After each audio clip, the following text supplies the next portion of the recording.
This story is called Kayvan the Brave, and it comes from Iran. It's in a book by an author named Elizabeth Laird, which is called P-Boy and Other Stories from Iran. There was once a boy, a young man named Kayvan. Now, he worked as a weaver's apprentice. And an apprentice, you might know, is someone who's learning how to do a job. And so Kayvan was learning how to weave cloth. Now, Kayvan was a big, strong lad. He had broad shoulders and long legs, but he was a bit simple. He just didn't know very much about the wide world beyond the weaving shop and the little house where he lived with his mother. Every day he would go to work in the weaving shop, and then at night he would come home. He would eat the supper that his mother fixed for him and go to bed and do the same thing again the next day. But one day, while Kayvan was working in the shop, he was working at the loom, which you know is what you weave cloth on. And when you're sitting at a loom, you have something called a shuttle, which is usually made out of wood. And the thread attaches to it, and you pass it back and forth from one hand to the other. And that's how you weave the cloth. So Kayvan was sitting at the loom, was passing the shuttle back and forth, and all of a sudden, he looked down and he saw that there were two little mice down on the ground nibbling at the end of his cloth. Well, he was so startled that he let go of the shuttle and it flew out of his hand and it struck the two mice, killing both of them instantly. Now, the other apprentices who worked in the shop with Kayvan were the kind of boys who are always teasing, always joking, always looking for something to laugh about. And when they saw what had happened, they started stamping their feet and shouting, "Why, hey, did you see that? Kayvan, what a warrior you are! Such a hero! Such a strong man!" And they made up a chant, which went like this. Kayvan the Brave, with his arrow and bow, killed two lions with only one blow. Now, Kayvan did not exactly understand the joke, but still he felt pleased to be the center of attention, and he blushed and smiled. And one of the apprentices said, "Kayvan, you don't belong here anymore. Why, you should become an archer, a hunter. You should be out in the desert hunting big game with a bow and arrow. Your talents are wasted here." And Kayvan said, "Really? Do you really think so?" Yes, definitely," said the other apprentices, and they were kind of laughing behind their hands, but Kayvan didn't notice. Well, their words lit a fire in Kayvan's heart. He jumped up from the loom. He ran out of the shop without even bothering to take his jacket off the hook. And he ran out to the bazaar where all the small shops are. And he went and bought himself a bow and arrows. Now, it was a fine, strong bow, and the arrows were straight and sharp, but to Kayvan, there was something missing. And he said to the shopkeeper who had sold him the bow and arrows, "I want you to write something on the bow." And the shopkeeper said, "Write something? Well, what do you want me to write?" Kayvan squared his shoulders and said, "Kayvan the Brave, with his arrow and bow, killed two lions with only one blow." The shopkeeper looked at Kayvan with new respect. "Two lions," he said. "Well, yes, sir, right away, sir." And he wrote the words that Kayvan wanted on the bow. And when he was finished, Kayvan hitched the bow over his shoulder, and he took the arrows and he went off to the desert to find some big game to shoot. He walked and he walked and he walked, and he got very tired and thirsty. Finally, he saw a stream with a tree bending over it, and so he stopped and he took a long, cool drink of water. It was very pleasant under that tree, and Kayvan said to himself, well, even a great hunter has to rest now and then. And he stretched himself out in the shade for a nap, after having hung his bow and arrows up in the tree.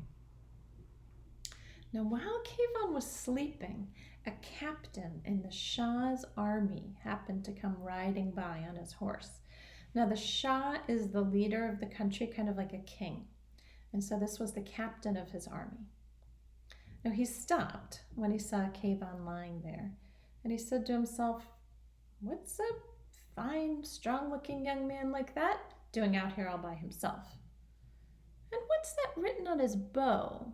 And he leaned forward and he read the words in the inscription. 2 lions? Well, well. The captain got down off of his horse and he knelt down next to Kayvan. Who are you, boy? He barked. Kayvan woke up with a start. He stared at the captain. For a minute, he could hardly even remember who he was. I'm Kayvan the Brave, with his arrow and bow. Yes, yes, I've read all that, said the captain, but what are you doing here? Well, I came to hunt. I see. And you're a good shot, I suppose? You can shoot with great accuracy at quite a distance and so on and so forth? Oh, yes, said Kayvan proudly, thinking about the mice. Well, that's excellent. You're just the sort of chap we're looking for the army, said the captain. You'd like to be in the Shah's army, wouldn't you?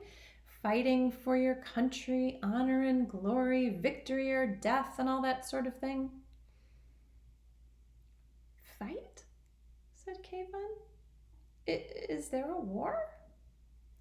Well, unfortunately, not at the moment, said the captain, but there's bound to be one sooner or later. Come along. And so Kayvan went with the captain back to the Shah's palace, and there he joined the Shah's army. Well, he lived very comfortably for some time. He had plenty of food to eat and a fine new uniform to wear. He didn't have to do much. He marched in formation every day and kept his arrows sharp. He always looked very grand and brave, although he didn't say much. And sometimes when he walked by, people would say, there he goes. He's a great champion, you know. Why, I heard he killed 3 lions with 1 arrow. No, I heard it was 4. Now, one day, the Shah came to Kayvan. The captain came to Kayvan. His prediction had come true, and war had broken out.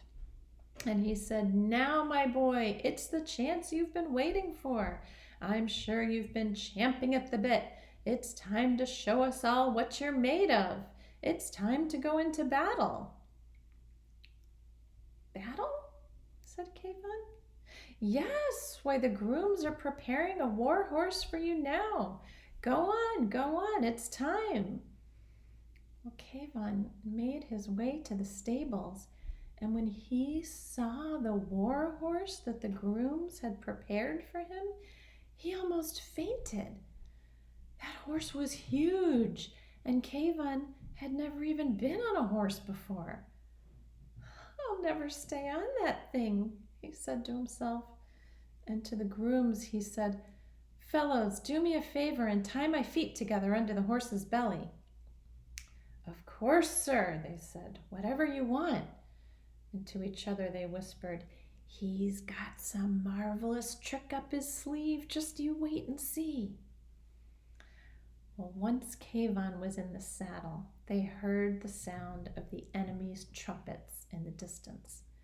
And the war horse knew what that meant. He loved battle. He pawed at the ground, his ears flattened, and he took off like a shot. He galloped, and Kayvan could hardly stay in the saddle. He had to grab a hold of the horse's mane to keep from falling off. Thank goodness his feet were tied together under the horse's belly. Stop! help," he shouted. But the horse paid no attention at all. It just galloped on, its hooves striking sparks from the rocks, dodging over streams, dodging between trees. Faster and faster it galloped. Kayvan didn't know what to do. And then he saw in the distance the sunlight glinting off the enemy's helmets and swords, and he was terrified. Well, in desperation, he grabbed at an overhanging branch, thinking that he could make the horse skid to a stop. But the horse was galloping so fast that the whole tree was just ripped up by its roots. And there was Kayvan galloping along on the horse, all tangled up in the tree. Well, when the enemy soldiers saw this man and this tree and this horse galloping toward them, they started trembling like babies. "I can't stop! He's run away!" Kayvan shouted. And the enemy soldiers turned to each other. "What did he say? Don't stop? Come this way? Well, he must have a whole army behind him. And if they're anything like this fellow who can rip up a tree by its roots, we don't stand a chance." And those enemy soldiers turned around and they ran back as fast as they could, every single one of them. And that was the end of the battle. Well, the Shah was so pleased with Kayvan. He presented him with gold dishes and fine robes and jewels, palaces, gardens with pomegranate trees, and he made him commander-in-chief of all his armies. But Kayvan had had enough of war. He had no wish to fight ever again. And so he kept his armies safely at home. And at least while Kayvan was alive and commander-in-chief, that country was at peace. And that's the story of Kayvan the Brave.